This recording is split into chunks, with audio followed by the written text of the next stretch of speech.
From Washington, the sharpest minds. Minds meant for ages 12 and over.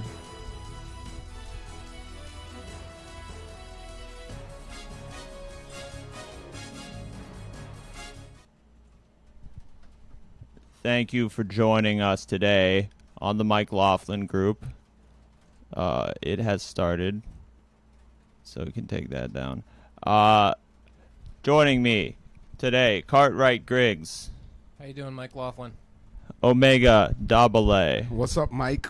What's up, Sam? MikeLaughlin. Alright, we got the that's our mic check. We did it. Mic check. Everything works. Issue 1 today. We've got Now You're Fucking with the Squad. Sunday, President Trump tweeted that certain, quote, progressive congresswomen who come from countries whose governments are disasters, end quote, should, quote, go back where their help is needed. A slight directed toward Minnesota Congresswoman Ilhan Omar, who was born in Somalia, and possibly toward Congresswomen Alexandria Ocasio-Cortez and Rashida Tlaib, who were both born in America. Trump repeated his attack at a rally in Greenville, North Carolina on Wednesday, accusing Omar of having pride in Al-Qaeda, a fabricated claim to which the crowd chanted, "Send her back." The 4 progressive congresswomen, now known as the Squad, condemned Trump's remarks as racist and called for impeachment. Omega, Yes. is the president still Teflon Don? Teflon Don, yeah? Or will this start to eat away at his support? No. No. His support is still going to be there. It's just more for the well-meaning Americans to stand up. And I think the Squad got this. By the way, listen to that record by Isaiah Rashad for the Squad. That's cheeky. But anyways. We've got Music Rex on MikeLaughlin group. Yes. Rashad, you should probably give you some money or something for this shout out. Okay, I like that idea. Yeah, the Ilhan Omar actually went back home and she got a huge, beautiful reception. She did go back to Minnesota. That was really beautiful. Oh, okay, that's what you meant. Yeah, that was beautiful. Yeah, as she returned to Minnesota, a huge crowd of her constituents were gathered at the airport, welcoming her back. Cartwright. Hey. Is this a bad look for Trump, or is this red meat for his constituency? Well, I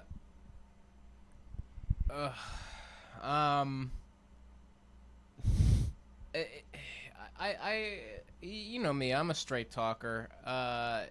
There's nothing I want to see less than people pretending that they meant something else. It's if you've ever seen an after-school special or a very special episode of any sitcom where they wanted to draw attention to racism, what did the throwaway racist character say?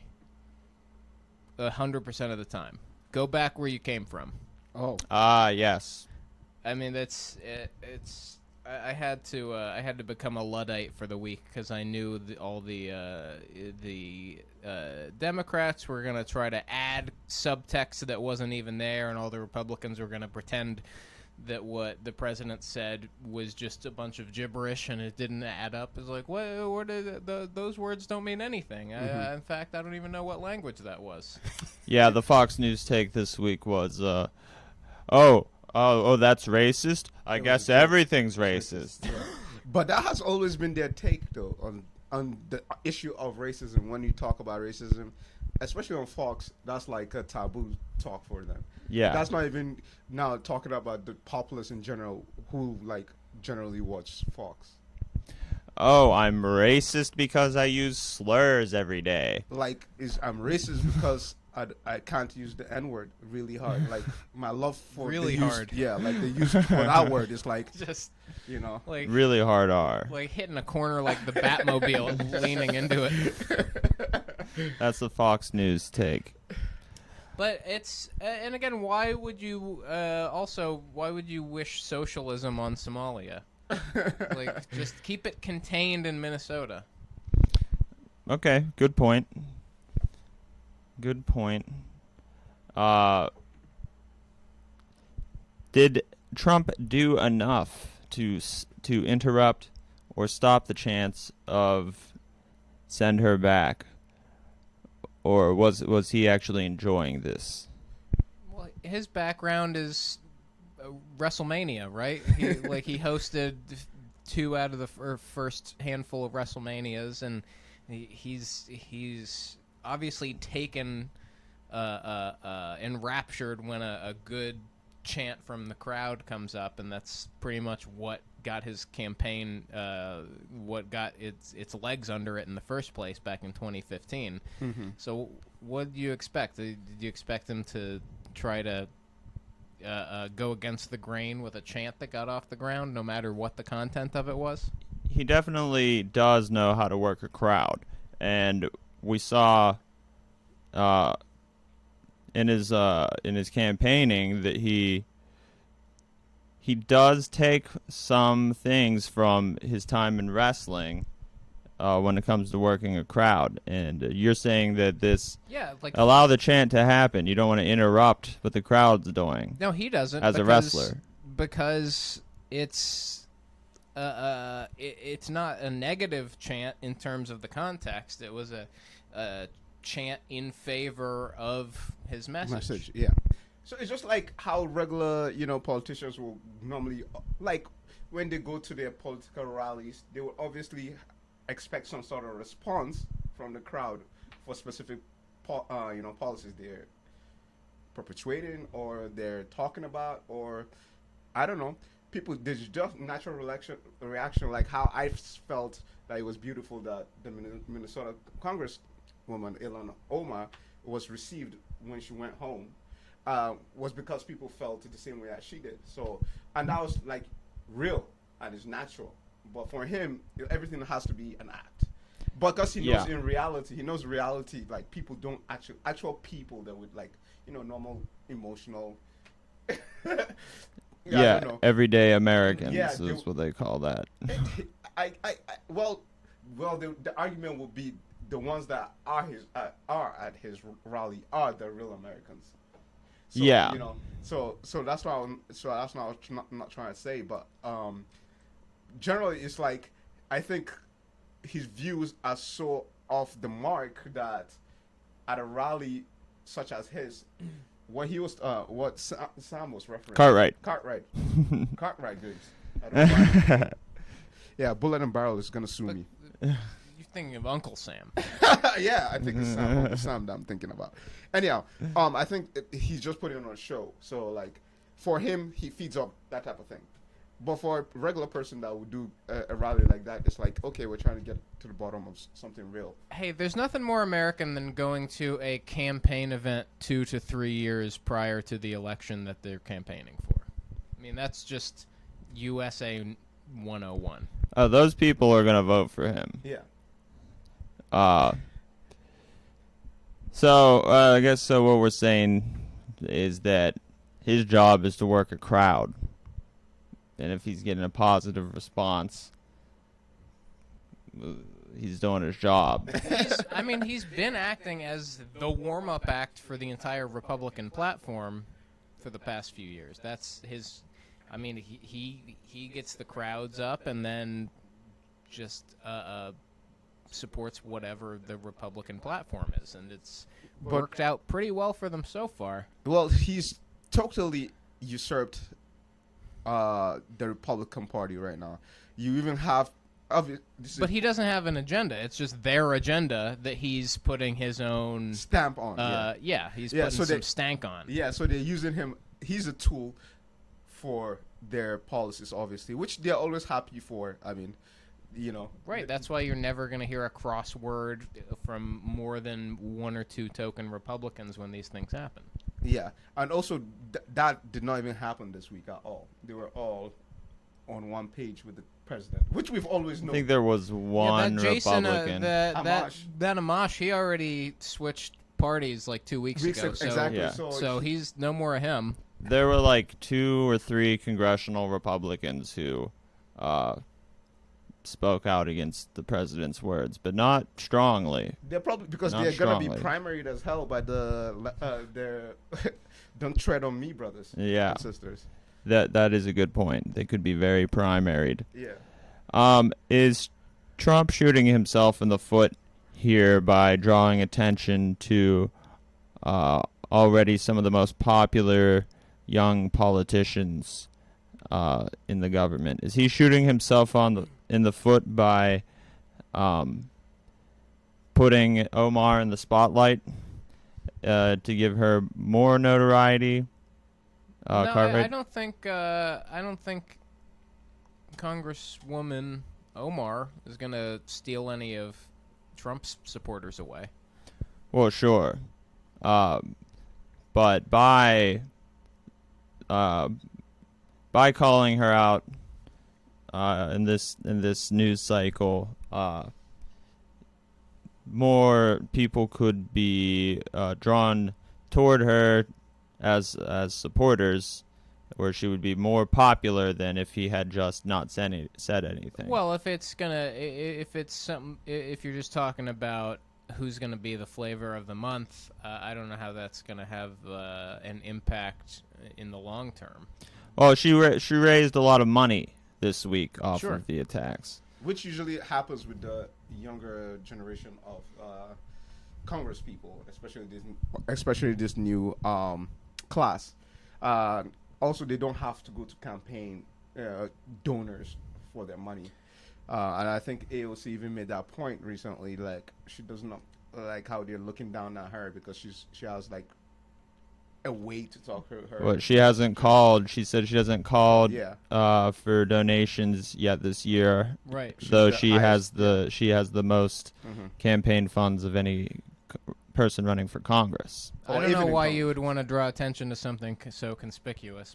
No, it is good because she's taking that aim at the leadership, because the leadership are giving them a hard time, and even though they're having this moment of popularity because of what the president is saying, is a good thing, because now people will be able to hear more of these progressive voices in Congress, because they're fighting, especially the squad, they're fighting a very entrenched war, because the political class itself does not enjoy the realities that these women are bringing to the front, Then because- they're not fighting the war very well then, because you're talking about the leadership that they're countermanding.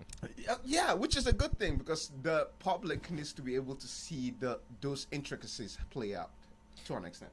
Yeah, but if there's one thing that won't win you a war, it's pointing out intricacies within a platform or within a strategy.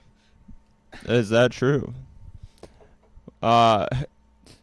So we're seeing this conflict. Is this exposing this exposing the real conflict in Congress, which is between an entrenched political class and a populist class, Yes. erasing some of the left-right fissures we've seen more traditionally in our Congress? Yes. Yes, Cartwright. How so? How is it? In the way that you just laid it out. In that way. So do you agree that Nancy Pelosi represents a tepid left movement that doesn't acknowledge class, while the squad, their main thing is class?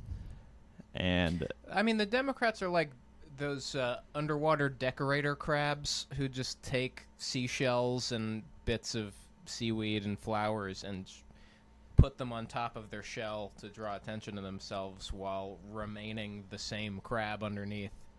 Yes. So there's a different message that they send every election. Not Right. necessarily every election, but as the And cycles in between arise. each election, they're trying to figure out what that message should be to win them the next election. Exactly. So they're always like not unified. Right. So, With a message. how in vogue is sorry, socialism this month? But you see, that's why I am more in favor of the progressive ladies speaking out, because in this sense, they have something to stand up. They got voted for those principles, and they've stood by it. There's nothing fake about what they're doing. They're not falling in line with the rest of the Exactly. party. Yes, which is very hard to do because a lot of them are very young, this is like their first time go around. And the thing is, like, referencing to the war aspect of Cartwright, he was talking about how tactically would they be able to win. I think they would, but especially this round, they totally won it.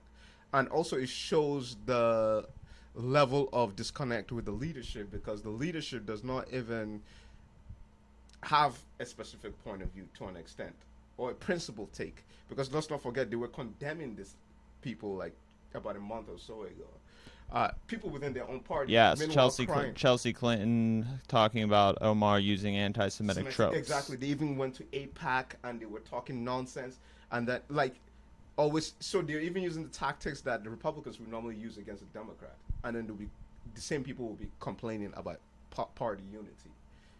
Which Yes. I don't know. So that disconnect is really hard to, piece together. Yeah, hard to make sense of Yeah. it. Party obedience is what they mean. Exactly. Falling in line. They could use a little more of that, but if they had a real message to rally the party behind, that would help more than maybe just implying that someone who's not towing the line is doing the party a disservice. Well, how am I doing the party a disservice? How could I better serve the party? Well, you could read this script. Yes. Read the script. Next issue. Everything is orange. June 30th. Rapper Rakim Mayers, known by his stage name ASAP Rocky, was arrested in Sweden for his alleged involvement in a brawl that left a man beaten and cut up by bottles. By the request of Kim Kardashian West and First Lady Melania Trump, the president made a point. Backwards. The president made a point to personally intervene, contacting the Prime Minister of Sweden, Stefan Löfven, trying to secure the rapper's safety. Rocky's defense lawyer maintains that his client and his posse were acting in self-defense. Omega, is this something that the president should be using his time to do? Well, this president feels this is the only way that he could win the black vote, so it seems to be working. And I have to be honest, I have no sympathies for Aesop. I think he's a grown-ass man. He should be able to, I don't think the government has to. I don't like how state power in this sense is being used for a millionaire. It's really questionable. These are all for political gains. Yeah. About every other political action. Yeah, it's more showing that a black American can benefit from the privilege of being in the wealthy class. Yeah.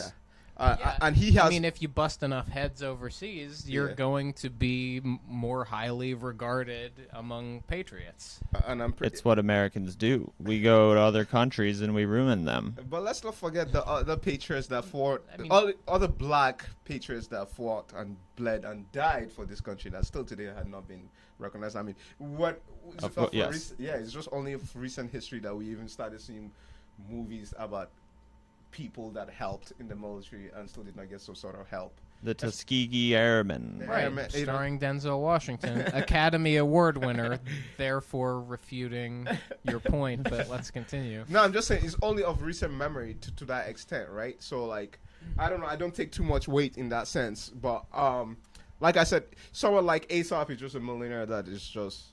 I don't think that this should be an issue per se. And also, what's everybody afraid of? Him getting locked up in a Swedish prison? Exactly. A regular American citizen would not like. They only have PlayStation 2. Yeah, exactly. Oh no, they're furnished by IKEA. Like They have to build their own bunk bed. and then now he's even claiming that that's not the condition that he's in, that he's in a box, blah blah blah. But I thought that all this is normally a a rapper's thing to be like, from Oh, you go to jail every once in a while. Exactly, that's your street cred. So You'd like, think why that would scared, be, bro? you'd think that would be you'd think that would be a notch on the guy's belt. I've been to jail in this country and this other country. Exactly. But anyhow, but I think the way I see this is more because I've heard him before on his political takes, and they're not something that are really progressive. And in this sense, it's just like, I only wish we had like people with actual sensibilities. I don't think this should have. You're saying Kanye West and Kim Kardashian West don't hang out with a very progressive crowd? No, they do not. Yeah. Well, yeah, they have money and Takes they have, all kinds. they have like celebrity success, but that means nothing to me. oh, how can that be true? When Cornell West, they're related, right? No. No, they have the same last name, West. Uh-huh. Well, that's news to me. Yeah, that is news to me too. But anyway, so like when the Eric Brown situation was happening a couple of years ago, ASAP in an interview with what's that New York show? It was like the ones that The Breakfast Club? Breakfast Club. He was on the Breakfast Club. They were asking him about this stuff. He was like, "This is he." MikeLaughlin knows the Yeah, name of the exactly. show, He but doesn't know- it was the Breakfast Well, Club, I mean, Omega. their circulation is massive. You're in It the is. industry, But, obviously. but those days, like people called the Breakfast Club a show for only a specific demographic, which it is. But then they just consider it as like a non-issue, like, oh, it's just the Breakfast Club. They're just crazy black people talking type of thing. Yeah. But now all of a sudden they're a big popular thing. Anyway, when he was there, then Now Charlemagne is a gatekeeper. yeah, imagine. I mean, he has views on stances or whatever. But he made it seem as if he does not have regular black people problems. Like he doesn't see race, he doesn't see blah blah blah. So I don't know why all of a sudden he's crying about something that That he's would being happen. treated differently. Exactly, because he's a black person in a foreign country and trying to use state power to help him. But this is becoming a societal political issue now. So how is it all of a sudden because of your money you can't take yourself out of the problem without the help of It's sometimes you just end power. up in a situation where you realize, oh, I'm just another black man who needs the president of the United States to call the prime minister of Sweden to get him out of trouble. But his main thesis was he's a rich black guy, so he shouldn't have problems. So I don't understand why all the money can't help him out. I mean, he has more money than I do. I don't know. Exactly. So it's a non-issue. We shouldn't even be spending our energy talking about this. I'm in Swedish jail. I've got fucking problems. Oh no, they served meatballs twice this week. I've got a meatball problem. You're not gonna fool me by putting them on egg noodles one day and then a hoagie roll the next. Swag. Next issue. And they're off. Tuesday, July 30th and Wednesday, July 31st. Democratic primary candidates will gather in Detroit for the second round of debates, this time on CNN. Night 1 pits frontrunners Sanders, Buttigieg, and Warren against each other, with notables on Night 2 being Joe Biden and Kamala Harris. Will there be a breakout performance? Omega. For night 1 or 2. Either night. Will we see any breakouts? Yeah, I think the usual Something unexpected. I don't think there'll be anything expected or unexpected in this case because Personally, I got $50 on Cory Booker and Pete Buttigieg in the three-legged race. Nice. Interesting. I really do not have takes. Yeah, well, we're just will there be any breakout? Are there candidates who might surprise us? Can Joe Biden still take first place in the hot dog eating contest, or has age gotten to him? I think Kamala will still go at him hard, so that should be fun.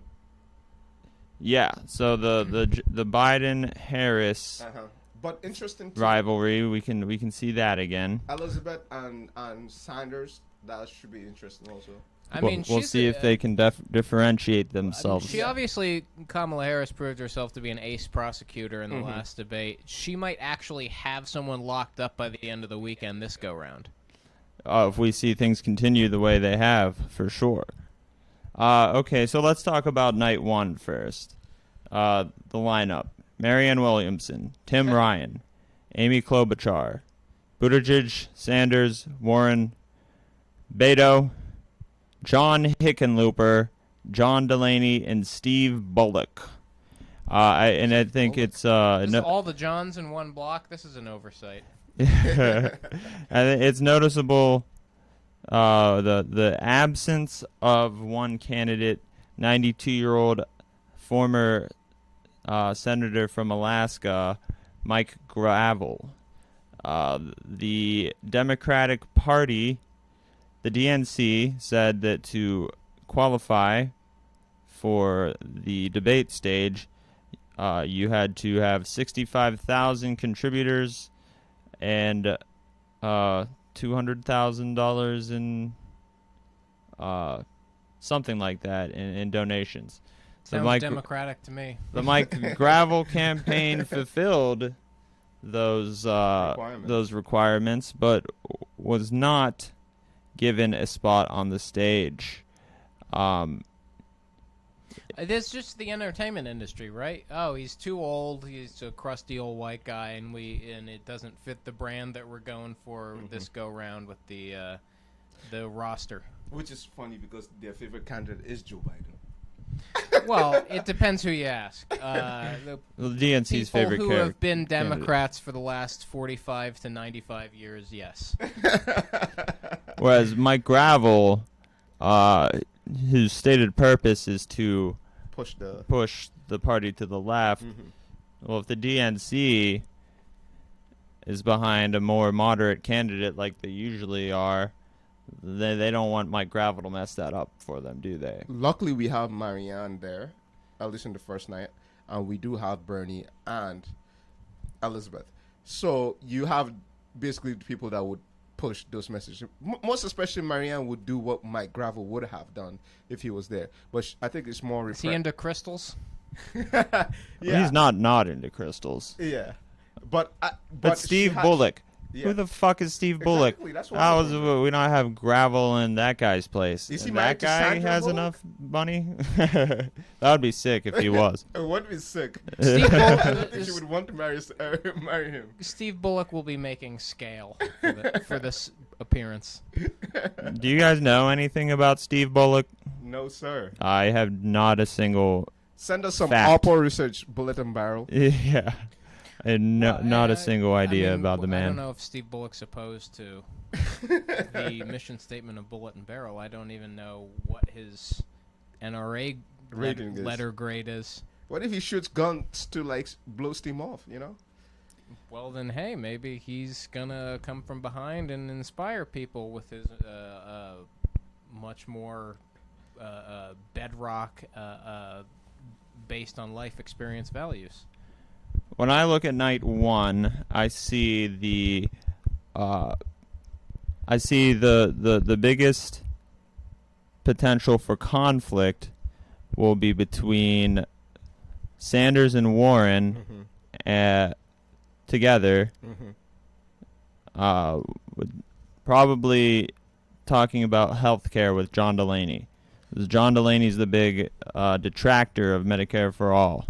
John Delaney, Pete Buttigieg, because Buttigieg is less like, yeah, what you just said, I do not understand it, so I'm going to speak in so many words to say nothing. And then you have Beto O'Rourke doing the same thing.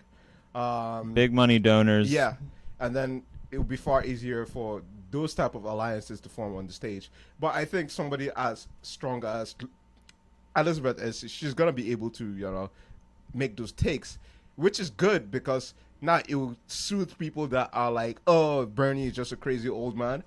If she takes her own case for medical for all, it would be far easier for Bernie to come in. Well, at least this is my take. Like, it would be far easier for him to, make the case for his own medical health. Yes, and if John Delaney tries to refute that, they should be prepared. Yeah. And of course, John Delaney has lots of investment in private health insurance. Exactly. And before Tom Steyer entered the race, Delaney was the richest of all the candidates, with a net worth around $250 million. So, pretty much the polar opposite of a Bernie Sanders. Mm-hmm. Let's look at night 2 then. Night 2, we have Michael Bennett from Colorado. Sorry. Only I know we talked about this guy, but who? Only popular in Colorado. A senator from Colorado, kind of moderate. We have Kirsten Gillibrand, senator from New York, not really polling well. Julian Castro, Cory Booker, Joe Biden, Kamala Harris, Andrew Yang, Tulsi Gabbard, Jay Inslee, and Bill de Blasio. So none of the out loud socialists. No, we lost Eric Swalwell. Yes, yeah. From the last I debate. remember he was the first one to actually announce his By the way, shouts out withdrawal. shouts out to Saul for doing that. At least, but at the beginning, we don't understand why he was there in the first place. But good for him to be mind enough to be like, there's no reason for me to be on this platform. And I gotta say, honestly, Swalwell did more on the debate stage than I expected him to. Mm-hmm. Holding Pete Buttigieg's feet to the fire about the black man killed in South Bend by the police. Yeah. Swalwell definitely made him have to answer for that, because that the moderators weren't gonna. Obviously, they're not gonna push. They're playing nice. I mean, when Buttigieg heard about it and then called the police and then called the press and then 7 or 8 days later called the family of the man killed. And then he was at a protest with the citizens in South Bend, and they were asking him questions why he did not act on time, and he was being really Pete. I don't know what else to say. We need to come together, not split apart. We need to fold the ingredients into a large mixing bowl, not spread them out on into several. Yeah. Now, I was surprised that the NBC moderator pointed out the discrepancy, the disparity between the percentage of black people living in South Bend and the percentage of black workers making up the police force in South Bend. There was something like a 20 percentage point disparity. Yeah, so they're getting paid less than their white counterpart. Well, no, the demographic makeup of the South Bend police force is very white, and maybe 6% African American, where the actual population of South Bend, Indiana is somewhere closer to 26% African American. So the police force the demographic of the police force doesn't represent the population. Yeah. But that's still not, being that somebody like him is in position of power, which he had all this in his possession for years. He should have been able to make that drive towards making a stand on making these changes. Yeah. So that's why it's very hard for the black population to feel like, why does he deserve to be in more position of power if he could even handle something in small state like in what if nobody Indiana? Conducted a subtext heavy statistical study until this point? It was done. It's just that he he's been backed by the police Well, department. maybe he had to bone up on his Norwegian.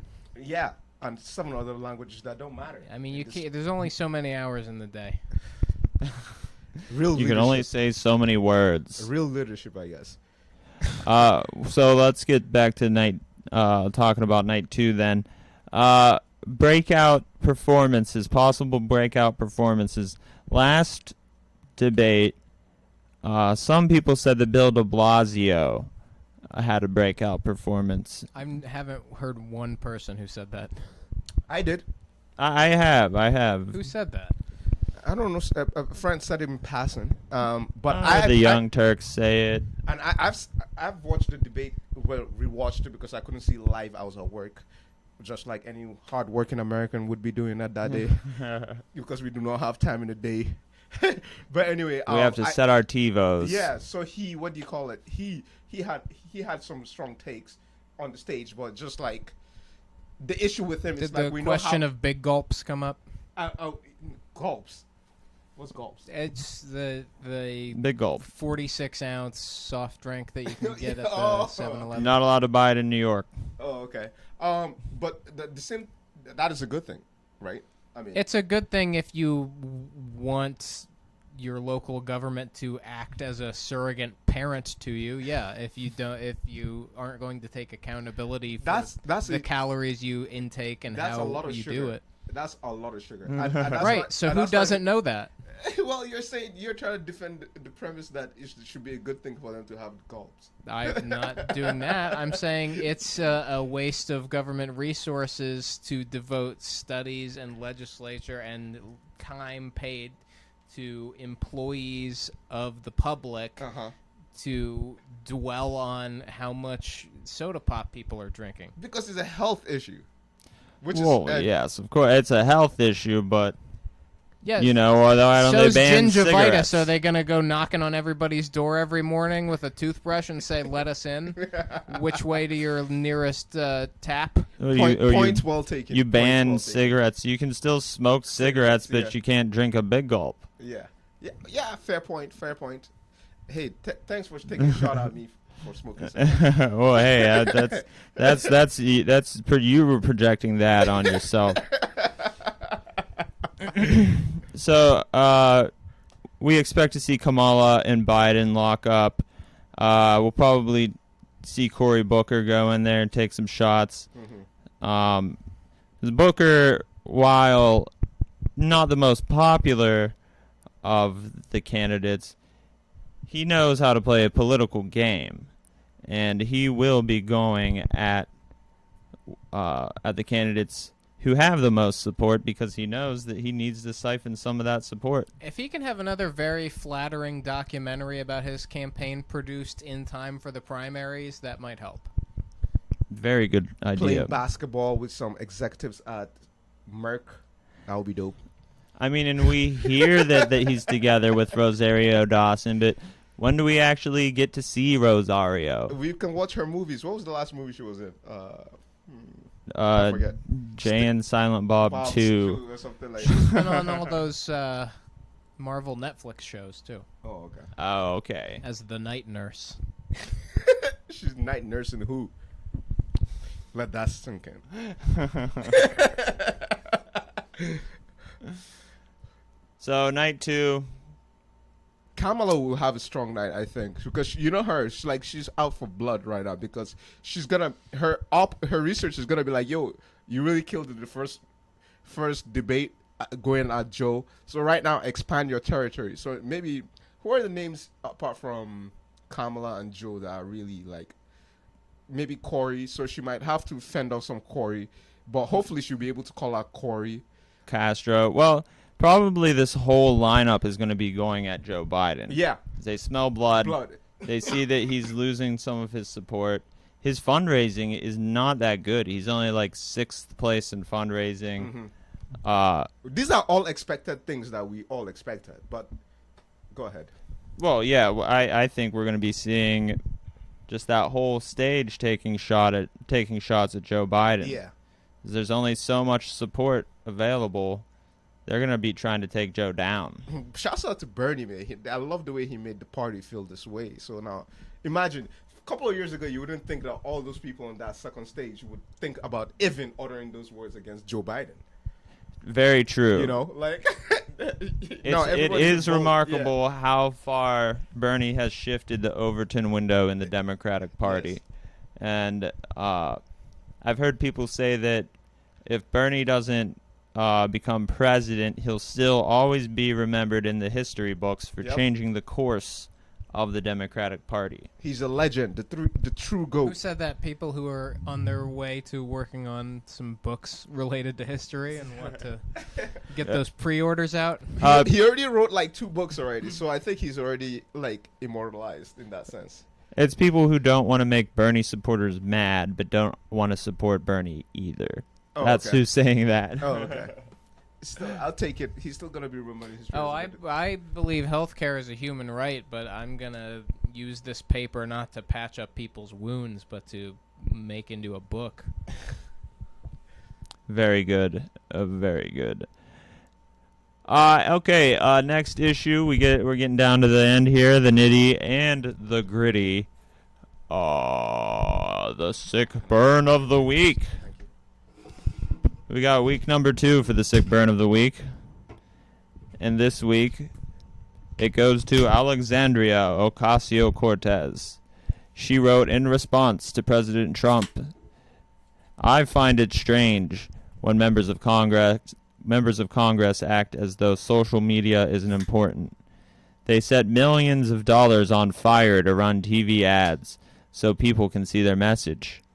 I haven't dialed for dollars once this year," adds Ocasio-Cortez, "and have more time to do my actual job. Yet we'd rather campaign like it's 2008. End quote. What she's implying is that Jesus and Mero was not on the air in 2008. Yes, that is And true. so all her appearances on Jesus and Mero. Shots fired, by the way. Pew pew pew. Right at Nancy Pelosi. Yeah, This is shots clearly fired. That's it, girl. Get it. this is clearly a burn on Nancy Pelosi. Setting millions of dollars on fire to run TV ads As someone who doesn't and claiming to partake not having to dial for dollars even once and do her actual job. We already know that most Congress people, most of their job is spent calling and asking for campaign contributions. Yeah, well, No. how many times has Nancy Pelosi been reelected, and how many times has AOC been reelected? Exactly. And also, why she said that is because Pelosi's main thing is like, yo, I've been here. I've been making the mix. She literally said this in an interview, in a New York interview, like a couple of months ago, that she was well positioned to be the leader of the party because she makes what? The most money.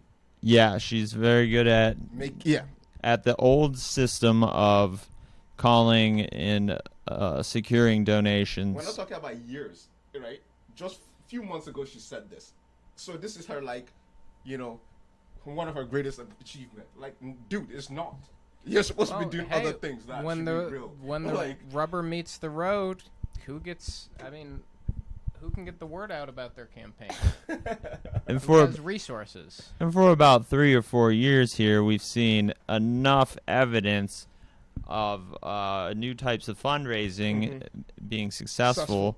especially the Bernie campaign. The 2016 Bernie campaign. Showed that. Yeah, but if you're just gonna drop all that money you raised into food pantries or whatever the socialists do, then ultimately, do you have? How much money do you even have? That's good. That's a good thing, though. It's funny enough. I used to volunteer at a food pantry here in Pittsburgh. Actually, the Pittsburgh food pantry. It's actually when you're in between jobs, it's actually good to do those type of things. It's very nice. Anyways, I'm never against that. I'm never gonna be against even going to the food pantry if like I'm hurting. Sure, I mean if that's what they're for, people who are in between paying gigs. Not necessarily, but other people that are actually in need of those services. And I rarely go myself for my own grocery shopping, but I'm just saying, like, I would not be personally against, that type of assistance because it exists. It's for everybody, and that's the beauty about it. Well, let's go back to talking about the new style of fundraising. So Ocasio-Cortez was able to win her race with just small dollar campaigns. With a small dollar campaign, Rashida Tlaib, Ilhan Omar largely ran similar campaigns through the Justice Democrats. Justice Democrats are the faction of Democrats who are not corporate, not They don't take not held to account by corporate donors. Yes. They don't accept those types of donations. and they have certain principles that they platform that they go by, and there's a process for you being So chosen. they rely on principled dark money contributions. Yeah, basically. Well, they're not dark if it's just from citizens, Yeah. are they? No, they're not. But Citizens. When you can look who gave what. yeah, It's a public record. What, Yep. in the comments section? You can look it up on through the Justice- FEC. and also just Comment section on the FEC.gov. It's the Freedom of Information Act, and then you ask for FEC information, and you can get it. So why do some of these politicians think that they have to raise money the old way now, where they don't actually have time to do their jobs? They're just raising money to get reelected so that a Republican doesn't get in there. Why do they think that they can't rely on the new model, which we've seen?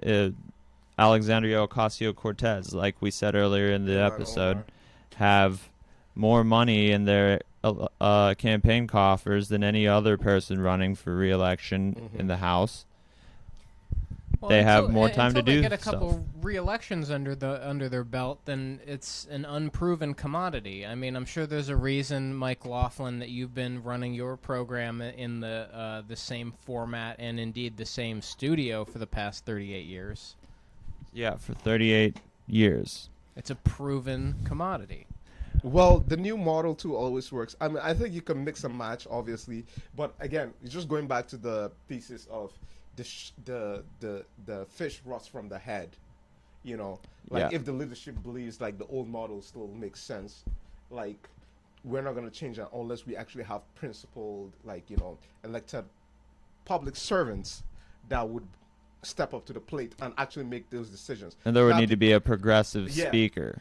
you do not have to, but how AOC, Ilhan Omar, Ayana, Rashida Tlaib, Rokana got into this position is because they believe in those principles and those ideals, on a better future. And they think that's what the American people want to see. Exactly. They want to be as authentic as it had always, as it used to be.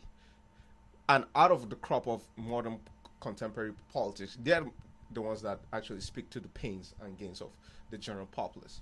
It might not be, it's not going to be easy. That's a fact, because you can even see it with the 4 Congress women. Like, they're facing all sorts of issues from left, right, top, and bottom.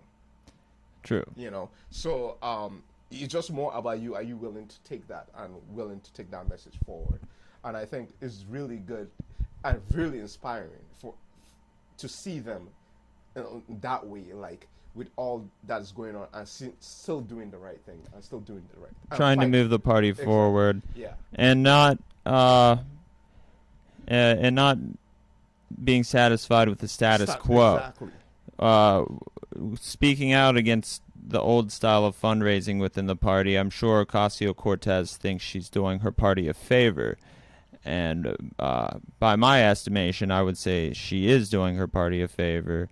As soon as their candidates can fundraise in the way that she does, well, I think the Democrats will see more victories. But we still, I think, need to see more data. We're starting to see that the voters are very responsive to candidates who run their campaigns with small money donations.